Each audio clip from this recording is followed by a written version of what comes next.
Okay guys, Assalamualaikum dan salam sejahtera. So hari ni kita nak try prep ayam bakar. So first kita akan pilih ayam. Okay, satu. Then kita ada dua. Tiga. Empat. Okay, so kita ada 4 ketul ayam. So budak kecil dia pakai 4 ketul ayam saja. Ini adalah untuk Iman dengan Hana. So jom kita mulakan prep. Okay, first kali kita perlukan sedikit gula. Dalam 1 sudu kecil gula.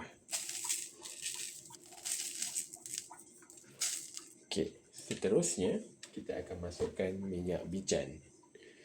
Okey, kita gunakan minyak bijan Nona. Tak kisahlah minyak bijan apa yang korang ada. Bau dia ni akan harum. Okey.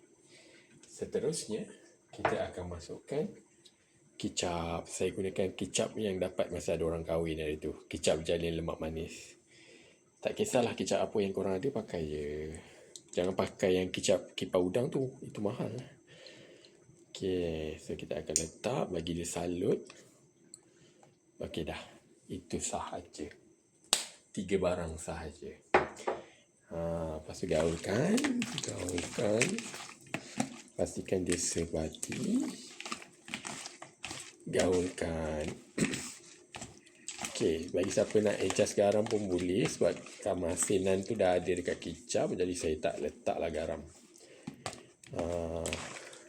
So mudah je kan. Dah. Lepas tu kita akan perapkan selama 2 jam. Lepas tu kita akan bakar guna air fryer. Suhu 200 darjah Celsius selama 10 minit. Lepas tu terbalikkan, bakar lagi 200 darjah Celsius selama 10 minit.